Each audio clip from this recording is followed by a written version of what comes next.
Hello students, this is part 2, sub part B of your chapter number 3, that is Nazism and the rise of Hitler.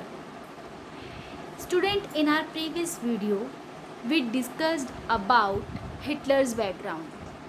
Hitler कौन था, कहाँ से आया था, उसका ड्रीम क्या था, उसने कैसे अपने आप को वो पावर में लेके आया, कैसे पॉलिटिकल पावर उसके अंदर जो है वो अब उसने एंट्री ली, कैसे उसकी जो पार्टी थी दैट इज़ नाजी पार्टी वो 2% वोट से 37% पे आ गई, और कैसे जो हिटलर था उसने अपनी पावर इस्टेब्लिश की, अपना कंट्रोल इस्टेब्लिश किया।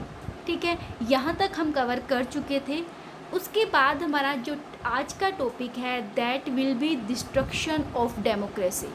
अब डेमोक्रेसी का डिस्ट्रक्शन कैसे किया हिटलर ने। हिटलर जो है पार्लियामेंट में आ चुका था, जो रेस्टैग थी, जो कि पार्लियामेंट को रेस्टैग कॉल किया जाता था जर्मनी में, हिटलर पार्लियामेंट में आ चुका था। उसकी जो पार्टी थी Nazi party, that was the largest party at that time, सबसे बड़ी पार्टी वो थी। दैट्स वाई अब पावर तो उसके हाथ में थी। तो अब जब पावर उसके हाथ में थी तो नो डाउट वो चीज़ें करेगा जो वो करना चाहता है, जो उसका ड्रीम है, जर्मनी को स्ट्रॉन्ग कंट्री बनाना, रिवेंज लेना, जितना भी जर्मनी के साथ जो भी चीज़ें रोंग हुई हैं उनको अंडू करना, वो सब उसका ड्रीम था, वो सब उसका एक तरह से प्लान का पार्ट था। सो हिटलर करता क्या है। डिस्ट्रक्शन ऑफ डेमोक्रेसी में हम देखेंगे कि 30 जैन 1933 इंपॉर्टेंट डेट है स्टूडेंट्स, रिमेंबर इट। 30 जैन 1933 को जो जर्मनी के प्रेसिडेंट होते हैं, कौन थे प्रेसिडेंट? हिंडेनबर्ग। जर्मनी के जो प्रेसिडेंट हिंडेनबर्ग है, दे ऑफर्ड चांसलरशिप टू हिटलर, वो हिटलर को चांसलरशिप ऑफर करते हैं। अब प्रेसिडेंट हिटलर को चांसलरशिप क्यों ऑफर कर रहे हैं? एक्चुअल में क्या था, लाइक हम इंडिया के अगर एग्जांपल के थ्रू समझे, इंडिया में प्रेसिडेंट है और जब भी कभी इलेक्शन होता है और इलेक्शन में जिस पार्टी को क्लियर मेजॉरिटी मिलती है उस पार्टी के लीडर को जो है प्राइम मिनिस्टर डिक्लेयर कर दिया जाता है। सेम ऐसे ही यहाँ पे भी क्या था, क्योंकि जो हिटलर की पार्टी थी वो लार्जेस्ट पार्टी थी पार्लियामेंट में, that's why Hindenburg was the president of Germany at that time. और जब हिटलर की जो पार्टी है वो क्लियर मेजॉरिटी में आ जाती है तो हिंडेनबर्ग हिटलर को चांसलरशिप ऑफर करता है। चांसलरशिप जो थी वो उस टाइम पे वहाँ की सबसे हायर पोस्ट होती थी, जैसे इंडिया में जो है प्राइम मिनिस्टर होते हैं ऐसे ही जर्मनी में चांसलरशिप होते हैं। Okay, I am giving you I am giving you a homework question. You have to find out current chancellor of Germany. अभी करंट में फिलहाल में जो जर्मनी के चांसलर है वो कौन है। ओके, फाइंड आउट कीजिए और आंसर मेरे पास सेंड कीजिए। Okay, come to the next point. अब हिटलर क्या करता है, जब हिटलर को प्रेसिडेंट चांसलरशिप ऑफर करते हैं 30 जैन 1933 को, तो क्या होता है, हिटलर जो है चांसलर बन जाता है। अब जैसे इंडिया में प्रेसिडेंट और प्राइम मिनिस्टर की पोस्ट है, ऐसे ही जर्मनी में प्रेसिडेंट और चांसलर जो है उसकी पोस्ट होती है। As you all know, president के पास कोई बहुत ज़्यादा पावर नहीं होती है। इंडिया में मेन पावर जो होती है वो प्राइम मिनिस्टर के पास होती है। सेम ऐसे ही जर्मनी में भी चांसलर के पास जो थी वो हायर पावर थी, प्रेसिडेंट के पास जो है बहुत ही लिमिटेड पावर्स थी। तो अब जब जर्मनी के पास अपनी कंट्री की ऑलमोस्ट सारी पावर्स उसके हैंड में है तो वो क्या करेगा? ओके, इट्स अ क्वेश्चन, क्या करेगा? Hitler started dismantling democracy. Hitler democracy को ख़त्म करना स्टार्ट कर देता है, उसको डिसमेंटल करना स्टार्ट कर देता है, उसको स्पॉइल करना स्टार्ट करता है, उसको इरेडिकेट करना स्टार्ट करता है। हाउ, कैसे किया हिटलर ने सब कुछ? Okay, it's also a question. आपको ना हर एक, देखिए please student, don't get be confused. आपको जो है बहुत ईजिली इस चैप्टर को लेना है, बहुत ही कंसंट्रेशन के साथ, स्टेप बाय स्टेप आप चैप्टर के साथ मूव कीजिए। ठीक है, it just like as a story. आप ये सोचिए, आप जब भी आप हिस्ट्री पढ़ते हैं ना, तो मेन चीज़ है कि आपकी आइज़ के सामने वो सारा सीन विजुअलाइज होना चाहिए। अगर आप इस वे से हिस्ट्री पढ़ेंगे ना, आई प्रॉमिस यू, आप कभी हिस्ट्री भूल नहीं सकते। रियली ये एक्चुअल में ये प्रैक्टिकल चीज़ है, आप उसको अपने सामने विजुअलाइज करो, उसको इमेजिन करो, एक्चुअल में ये सब चीज़ें चल रही हैं एंड इट्स रियलिटी स्टूडेंट, ये सब कुछ हो चुका है। That's why don't be confuse, just understand the concept, क्या क्या था वहाँ पे, क्या क्या हो रहा था, स्टोरी ही तो है। तो क्या हुआ, हिटलर ने डेमोक्रेसी को कैसे डिसमेंटल किया, कैसे ख़त्म किया। सो हिटलर ने क्या किया, जो वहाँ की पार्लियामेंट थी, रेस्टैग, ओके 1 मिनट, अभी जो हमने हिंडनबर्ग जो प्रेसिडेंट किया था, मैं आपको उसकी पिक शो कर देती हूँ जिससे आपको थोड़ा सा अंडरस्टैंड करने में इजीनेस रहेगी। और जो अभी हम नेक्स्ट पॉइंट की बात कर रहे हैं कि जो पार्लियामेंट था वहाँ पे अचानक से बड़े मिस्टीरियस वे से जो है फायर जो है बर्न हो जाती है, आग लग जाती है पार्लियामेंट के अंदर, ठीक है। तो वो भी आपको मैं सीन शो करती हूँ कि पार्लियामेंट में जो है आग जब लगी थी तो वो सीन कैसा था। Wait a minute. ये student, have a look. He was the president of Germany। Hitler के टाइम पीरियड में जो हिंडनबर्ग थे वो जर्मनी के प्रेसिडेंट रहे थे जिन्होंने हिटलर को चांसलरशिप ऑफर की थी। और जो अभी अभी हमने पॉइंट डिस्कस किया है कि जर्मनी पार्लियामेंट के अंदर क्या होता है, बड़े ही मिस्टीरियस वे से आग लग जाती है। तो ये देखिए, ये जो है पार्लियामेंट है और पार्लियामेंट में ये देखिए ऊपर जो है ये फायर, ये स्मोक जो है ऊपर से निकल रहा है। तो ये जो था वो पार्लियामेंट का उस टाइम का सीन है जब जर्मनी की पार्लियामेंट में जो रेस्ट्रैग था उसमें आग लग गई थी।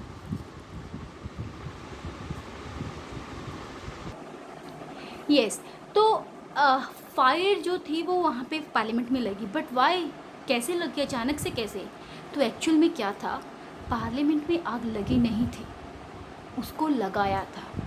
और किसने फायर किया था, खुद नाजी पार्टी ने। अब माइंड में क्वेश्चन होगा, नाजी पार्टी तो पावर में है, सारी पावर उनके हाथ में है, जर्मनी का जो चांसलर है वो खुद हिटलर बन चुके हैं, देन वाई, क्यों लगाया उन्होंने आग। एक्चुअल में रीज़न क्या था, हिटलर जो था वो अपने जो उनके उसके जो पैरेलल जो पार्टीज़ थी, उसके जो एक तरह से उसके जो कॉम्पिटिटर्स थे वो उनको जो है पूरी तरह से ख़त्म करना चाहता था। दैट्स वाई उसने पार्लियामेंट में आग लगाई और सारा जो ब्लेम था वो ऑपोजिट पार्टी जो थी उनके ऊपर डाल दिया।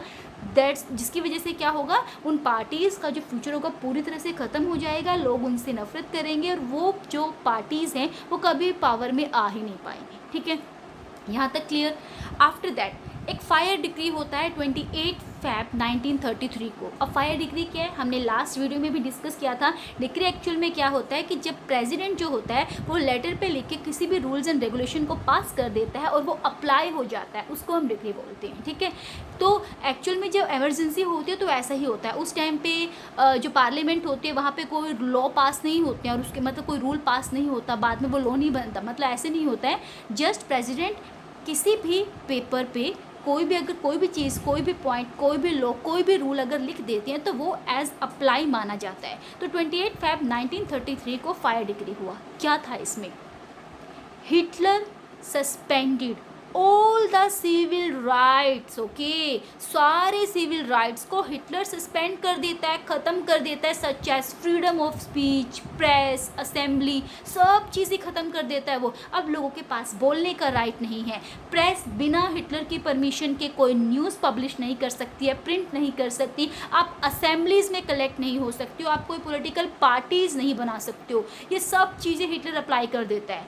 एंड सेकेंडली वो क्या करता है, persecution of people at concentration camps, okay. Concentration camp means यहाँ पे क्या था, परसिक्यूशन मीनिंग क्या था, दोनों का मीनिंग आपको क्लियर होना चाहिए। जब अगर आप किसी 1 या 2 पर्सन को हैंग टू डेथ करते हो या इम्प्रिजनमेंट देते हो तो वो एक सिंपल सी चीज़ हो जाती है। बट जब नंबर ऑफ पीपल्स को प्रोसिक्यूट करना होता है, नंबर ऑफ पीपल्स को मारना होता है, तो उसके लिए क्या होता है, कंसंट्रेशन कैंप स्पेशली हिटलर ने बनाए हुए थे। अब ये कंसंट्रेशन कैंप क्या है, I will show you a picture. ये students, as you can see here, ये कंसंट्रेशन कैंप है। यहाँ पे कोई कंस्ट्रक्शन वर्क नहीं चल रहा है, यहाँ पे नंबर ऑफ पीपल्स को एक साथ जो है प्रोसिक्यूट करने के लिए लाया गया, उनको मारने के लिए एक साथ एक ही जगह पे उनको छोड़ देता था हिटलर और फिर उनको मारता था। मारता कैसे था वो हम आगे डिस्कस करेंगे।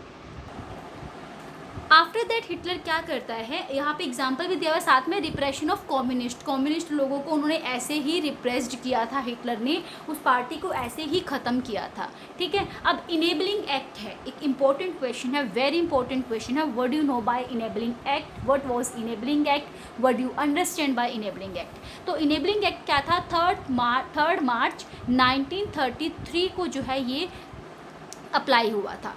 इसमें क्या था इनेबलिंग एक्ट में, in this act Hitler established dictatorship in Germany। Hitler क्या करता है, जर्मनी में डिक्टेटरशिप जो है वो इस्टेब्लिश्ड कर देता है। अब प्रेसिडेंट भी नहीं है वहाँ पे, प्रेसिडेंट की पावर को भी ख़त्म कर दिया उसने, क्योंकि अगर सिंपल गवर्नमेंट होती है तब तो प्रेसिडेंट कभी ना कभी चलो जो है रूल्स में या कोई ना कोई लॉ फॉलो कराने के लिए, कोई सजेशन देने के लिए आ ही जाता है। बट जब डिक्टेटरशिप ही लग जाती है तो उस टाइम पे प्रेसिडेंट की पावर, उसकी पोस्ट भी ख़त्म हो जाती है। अब जस्ट कौन होगा, one and only Hitler the great. अब सिर्फ हिटलर की पावर होगी, ओके। तो डिक्टेटरशिप हो जाती है जर्मनी में। अब हिटलर क्या था, Hitler can side line parliament and rule by decree.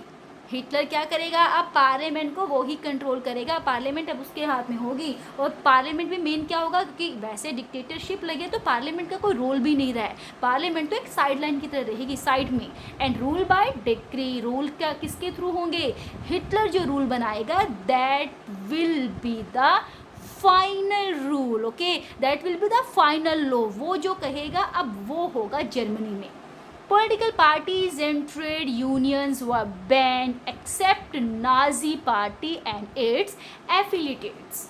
सभी पॉलिटिकल पार्टीज, जितनी भी पॉलिटिकल पार्टीज थी, ट्रेड यूनियंस थी, they all are ban now. सबको बैन कर दिया हिटलर ने। अब कोई वर्क नहीं कर सकता है, कोई पार्टी नहीं बना सकता, कोई रैली नहीं कर सकता, कोई ट्रेड नहीं कर सकता without the permission of Hitler. सिर्फ एक ही पार्टी होगी, one and only Nazi party, और नाजी पार्टी को फॉलो करने वाले उसके फॉलोवर्स, ओके। तो ये सब क्या था, इनेबलिंग एक्ट में था। And one more thing is here, economy, media, army and judiciary was under control. जो किसी भी कंट्री की सबसे बड़ी पावर होती हैं, जो किसी भी डेमोक्रेसी की सबसे बड़ी पावर होती है, economy, media, army, judiciary, they all are under control of Hitler now. सब कुछ हिटलर के कंट्रोल में था, कोई उसकी परमिशन के बिना, होता ना कि जैसे किसी का बहुत ज़्यादा अगर टेरर होता है, फियर होता है, तो हमारी इसमें एक कोट आता है दैट कबूतर भी पर नहीं मार सकता। तो जस्ट लाइक वहाँ पे वो ही था, बिना हिटलर की परमिशन के ना वहाँ पे कोई आ जा नहीं सकता था, बिना हिटलर की परमिशन के कोई कुछ भी नहीं कर सकता था। So what you think, were people happy with all this? No. Then how they were control? लोग तो उसको पसंद करते थे ना, लोगों ने ही उसको सिलेक्ट किया, लोगों ने ही उसको अपना लीडर बनाया, बट लोग हैप्पी नहीं थे, ठीक है। तो जब लोग हैप्पी नहीं होंगे तो ऑब्वियसली वो रिवोल्ट तो करेंगे ना, आवाज़ तो उठाएंगे। बट ऐसे नहीं था, आवाज़ नहीं उठाई किसी ने। Why? How they were control? कैसे किया हिटलर ने उनको कंट्रोल? सो हिटलर ने उनको कंट्रोल कैसे किया? हिटलर ने special surveillance and security forces को अपॉइंट कर दिया। Security forces, special surveillances to control and order society in the way Nazi wanted. उसने स्पेशल फोर्सेस जो है लागू कर दी, स्पेशल सिक्योरिटी फोर्सेस जो है वहाँ पे अपॉइंट की, so that they all can control whole the people of Germany and in that way in which Nazi people, Nazi party want. जैसे नाजी लोग चाहते थे वो लोग वैसे उनको कंट्रोल करने के लिए उन्होंने स्पेशल सर्विलेंसेस और सिक्योरिटी फोर्सेस लगा दी। सेकेंडली, जो रेगुलर पुलिस होती है, प्लस जो एसए है, एसए कौन था वहाँ पे? Storm troopers. Gestapo, Gestapo important question है, गेस्टेपो कौन होते थे? Secret state police. जो सीक्रेट स्टेट पुलिस होती थी उसको गेस्टेपो बोलते थे। The SS, protection squad, criminal police, security services, all these are appointed for what? For controlling the whole Germany people. जो लोग भी हिटलर के अगेंस्ट आवाज़ उठाने की सोचेंगे भी ना, उनके माइंड में भी आएगा, उससे पहले ही उनकी उस इमेजिनेशन को ही डिस्ट्रॉय कर देता था हिटलर। एक पूरा जो एक टेररिज्म का जो एक इन्वायरमेंट होता है ना, वो पूरी जर्मनी में इस टाइम पे स्प्रेड हो चुका था। They organized forces with extra constitutional power made by Nazi state dreaded criminal state. Can you imagine कीजिए, सब कुछ आपके सामने चल रहा है। They organise extra forces with constitutional powers made by Nazi state. Nazi state में क्या किया गया, कॉन्स्टिट्यूशनल पावर का यूज़ करके एक्स्ट्रा फोर्सेस को ऑर्गेनाइज कर दिया गया। और अब क्या था, जो नाजी स्टेट था that was a criminal state, पूरी तरह से क्रिमिनल स्टेट बन चुका था। Torture, arrest without any legal procedures, ये सब कुछ जो है हिटलर के टाइम पीरियड में जर्मनी में चल रहा था। लोगों को टॉर्चर किया जाता था बिना किसी रीज़न के। अगर आपके ऊपर सस्पेक्ट भी है हिटलर के किसी भी आर्मी फोर्स को, तो आपको बिना किसी लीगल प्रोसीजर के अरेस्ट किया जा सकता है। Okay, I want to show you the Gestapo, regular police, SA, SS, security services. Just have a look on the pictures. You can understand all these security forces easily. Yes student, as you can see here in first picture, here is the police of Germany, regular police जो Germany की थी। First picture में आपको वो show हो रहा है। Second picture में जो SA थे, स्टॉर्म ट्रोपर्स, ओके, जो प्रॉपर अपने वेपन से लेस होते थे, सेकंड पिक्चर में वो है। उसके बाद थर्ड में हमारे जो आते हैं वो SS आते हैं, प्रोटेक्शनल स्क्वाड, जो एक तरह से सिक्योरिटी पर्पज से यूज़ होते हैं। क्रिमिनल पुलिस जो होती थी वो अलग से होती थी। हेयर आर गेस्टापो, जो गेस्टापो होती थी, security forces, special security force होती थी, स्टेट के अंडर जो होती थी पुलिस, प्रॉपर ड्रेसअप में है। और उसके बाद ये सबसे लास्ट में हमारी जो पिक्चर है ये है सिक्योरिटी सर्विसेज, ओके। ये सिक्योरिटी सर्विस होती थी जो मेनली हिटलर की सिक्योरिटी के लिए, वहाँ की नाजी पार्टी की सिक्योरिटी के लिए अपॉइंट की जाती थी। ये स्टूडेंट, सो नाउ हमारा नेक्स्ट टॉपिक आता है इकोनॉमिक रिकन्स्ट्रक्शन। अब हिटलर तो जर्मनी में आ चुके हैं, उसने जो करना था वो स्टार्ट कर चुका है, कर नहीं चुका, वो स्टार्टिंग कर रहा है, okay. This is just only a starting, picture तो अभी बाकी है। सो इकोनॉमिक रिकन्स्ट्रक्शन उसने कैसे किया, मीन्स हिटलर चाहता था जो जर्मनी है वो इकोनॉमी वाइज भी, आर्थिक दशा जो उसकी है, इकोनॉमिक कंडीशन जो है वो इम्प्रूव हो जाए। सो उसने क्या किया, now power come, as you we all know that power comes with money. Power आपके पास तभी आएगी जब आपके पास मनी होगी, but Germany had no money. Germany के पास तो मनी ही नहीं था, इतने बड़े कर्जे में तो वो डूबा हुआ था, फिर मनी कहाँ से आएगी। Hitler assign the responsibility of economic recovery to the economist Hjalmar Schacht. ये यहाँ पे जे साइलेंट है। हालमार साख्त जो थे वो एक इकोनॉमिस्ट थे, और उन इकोनॉमिस्ट या जो हवालमार साख्त इकोनॉमिस्ट पर्सन है उनको हिटलर रिस्पॉन्सिबिलिटी देता है किस चीज़ की, इकोनॉमी रिकवरी की। हिटलर की जो रूल के टाइम पे जर्मनी की इकोनॉमी की रिकवरी के लिए हिटलर क्या करता है, हालमार साख्त को रिस्पॉन्सिबिलिटी दे देता है कि अब आप जर्मनी की इकोनॉमिक कंडीशन को संभालो, फिर मैं तो संभालूंगा टेरिटरीज को, बाउंड्रीज को, आप इकोनॉमी संभालिए, okay. So what was done by him, क्या किया, ये इंपॉर्टेंट क्वेश्चन है, okay. Who was Hjalmar Schacht, how he recover the economic condition of Germany, okay. 3 mark question, look at here. He aimed at full production and full employment.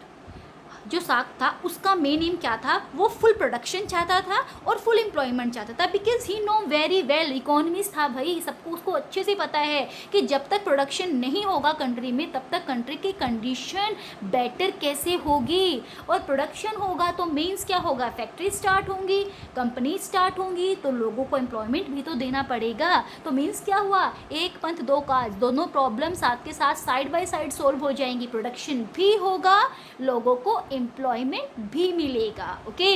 And how, through a state funded work creation programme. पहले state को खुद fund लगाने पड़ेंगे, खुद पैसा लगाना पड़ेगा, अपने बेस पे प्रोडक्शन स्टार्ट करनी पड़ेगी, लोगों को एम्प्लॉयमेंट देना पड़ेगा. Only after that we can recover the condition of Germany. Okay, and he also produced German super highways and people's car, that is Volkswagen.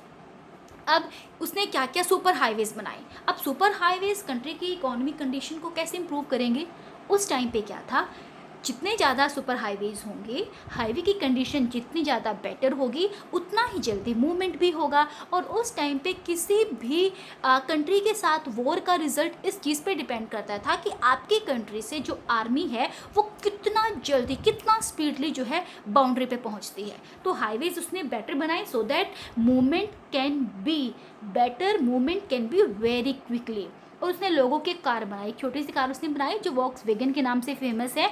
और ये क्या थी, लोगों की अपनी कार इसको बोला गया बिकॉज अब क्या था, लोग जब इस कार को परचेज करते थे तो उनको भी लगता था कि now they are also rich. उनके अंदर एक कॉन्फिडेंस जो था वो अराइज हो रहा था. तो ये सब चीज़ें जो थी इकोनॉमिक रिकन्स्ट्रक्शन के टाइम पे आती है.